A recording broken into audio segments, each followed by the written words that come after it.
Untuk perkembangan dari Sabah petang ini, kita bersama Emran Azmi Rosli.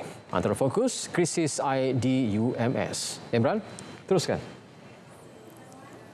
Ya, Otto. Suara Mahasiswa Universiti Malaysia Sabah UMS diminta mendapatkan maklumat tepat berhubung isu air dihadapi sebelum mengambil apa-apa tindakan perundangan.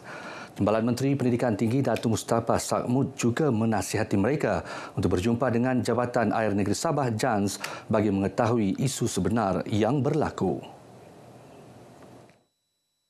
Mendapat taklimat secara detail daripada Jabatan Air Negeri Sabah lah, terutamanya supaya mereka faham tentang sistem air ini. Sebab ini sebenarnya bukan perkara yang disengajakan, sebab ada beberapa perkara dari segi teknikal yang perlu kita lepaskan.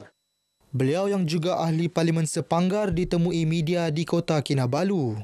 Sebelum ini, Menteri Kerja Raya Datuk Syahilmi Yahya memaklumkan kerajaan negeri melalui JANS sedang mengambil langkah proaktif bagi menangani isu bekalan air di UMS. Langkah ini termasuk pemasangan indikator baharu dan pelaksanaan projek pemasangan paip Telibung 2 Fasa 2 yang dijangka siap menjelang Julai. Beberapa projek utama giat dilaksana di daerah Pinampang termasuk projek tebatan banjir di Donggongon.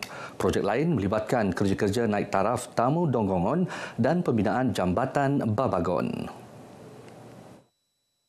Ahli Parlimen Pinampang Datuk Iwan Benedict berkata, turut dilaksana naik taraf Jalan Terian, Buayan dan kerja-kerja penyukatan tanah di Kampung Togudon di bawah program Perkhidmatan Tanah Adat Negeri Sabah PANTAS. Pelaksanaan program pembangunan yang memberi keutamaan kepada infrastruktur dan ekonomi ini selaras Pelan Induk Pembangunan Pinampang 2024-2035. Dalam masa sama memberi kesejahteraan kepada rakyat. Beliau berucap merasmikan sambutan Pesta Keamatan Zon Kolopis.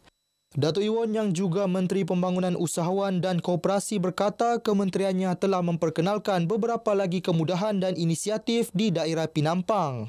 Antaranya pembukaan Pejabat Institut Keusahawanan Negara INSCAN, Cawangan Tekun Nasional, Studio Live TikTok dan Hub PMKS Sabah. Anggota Balai Bomba dan Penyelamat BBP Lintas Kota Kinabalu siap siaga menghadapi sebarang kemungkinan bencana susulan cuaca tidak menentu termasuk hujan lebat luar jangka. Persediaan merangkumi pemantauan kawasan berisiko termasuk lokasi banjir, tanah runtuh dan kebakaran. Kami akan bertugas selama 24 jam dan mempunyai 2 shift lah. 2 shift 8 pagi hingga 8 malam dan 8 malam hingga 8 pagi. Termasuk 24 jam Jabatan Bomba akan standby panggilan apa-apa panggilan kecemasan yang melibatkan banjir, kebakaran, hitmatas dan sebagainya. Jadi anggota yang bertugas pada masa itu adalah 8 hingga 15 orang setiap shift. Dan untuk menghadiri segala panggilan kecemasan. Wilfred ditemui RTM semasa menyelia ship anggota standby di BBP Lintas. Selain persediaan anggota BBP Lintas, turut memastikan jentera dan aset penyelamatan berada dalam keadaan baik serta boleh digerakkan pada bila-bila masa. Masa respon bagi panggilan kecemasan di kawasan bandar adalah sekitar 5 hingga 7 minit, manakala bagi luar bandar bergantung kepada keadaan jalan dan akses ke lokasi kejadian. Universiti Malaysia Sabah UMS menandatangani perjanjian persefahaman MOU dengan University of Shanghai for Science and Technology USST. Ia bagi kerjasama program pengajian jangka pendek antarabangsa di bawah inisiatif International Mobility Business Experience. MOU ditandatangani antara Naib Chancellor UMS Profesor Datuk Dr. Kasim Mansor dan Naib Presiden USST Profesor Dr. Yui Hayang. Bercakap kepada media, Profesor Datuk Dr. Kasim yakin kerjasama ini akan menjadi pemangkin kepada hubungan akademik yang lebih luas antara Malaysia dan China. Dalam masa sama memperkukuh mobiliti pelajar, memupuk pemahaman silang budaya dan memperluas jaringan penyelidikan global. UMS akan melihat ini satu peluang untuk kita berkolaborasi dalam bidang-bidang perubatan selain daripada engineering, perniagaan, pelancongan dan perhotelan.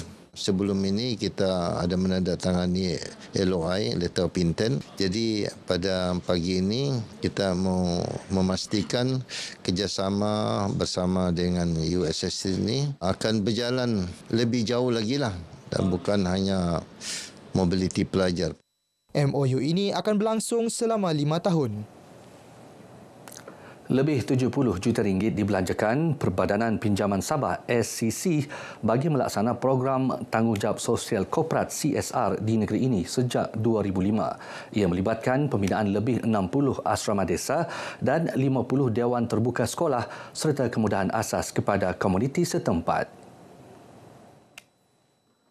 Banyak lagi yang peruntukan CSR yang boleh kita bagikan, ya, terutamanya kepada mereka yang memerlukan.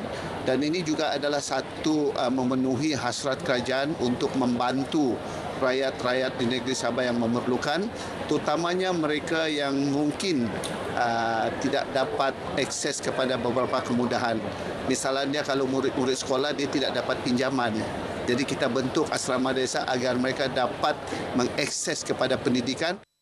George ditemui media dalam program memperkasa usahawan wanita muda Sabah, anjuran bersama Institut Kajian Pembangunan Sabah SCC dan pejabat daerah Tenem.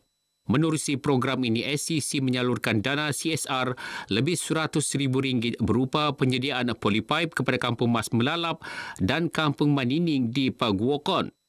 Saya mewakili penduduk Kampung Mas ingin mengucapkan berbanyak terima kasih kepada Sabah Credit Corporation telah meluluskan permohonan kami untuk menggantikan batang pipe yang sudah lama dan usang. Terima kasih kerana memberi sumbangan polipipe grafiti ini pada Kampung Manining dan Pokon.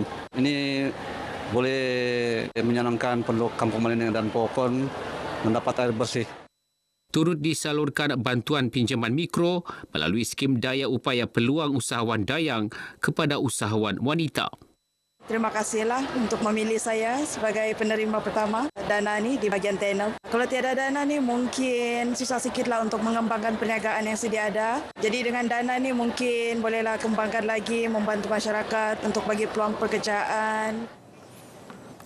Lebih 80 atlet Muay Thai Sabah akan berentab dalam kejohanan Muay Thai Grand Prix Kebangsaan dan Sukan Tempur Kebangsaan di Kuala Lumpur Julai depan.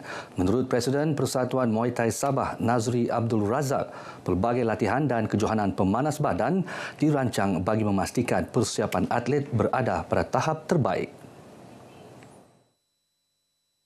Persediaan untuk kebangsaan pada bulan 7 sentiasa diteruskan dan untuk sukan di Sabah pula kita akan adakan satu kejohanan yang besar juga di mana untuk pemanas badan kali kedua kepada atlet-atlet Sabah dan juga kita akan buat pro, kategori pro, kita buat kategori semi pro dan juga my sport yang macam sekarang kejohanan ni. So banyak lagi kejohanan yang akan diadakan lebih kurang 2 atau 4 ni 4 kali lagi. So mereka akan sentiasa berlatih lah.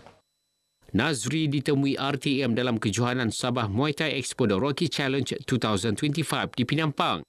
Expo tersebut menjadi platform penting dalam pencarian bakat baharu untuk dipertandingkan dalam kejohanan peringkat lebih tinggi seperti Sukan Sabah Saga dan Sukan Malaysia Sukma. Sebelum ini, beberapa atlet Sabah berjaya mengharumkan nama negara dalam kejohanan antarabangsa termasuk Sukan C, kejohanan Muay Thai Asia serta pentas profesional seperti One Championship dan RWS di Bangkok.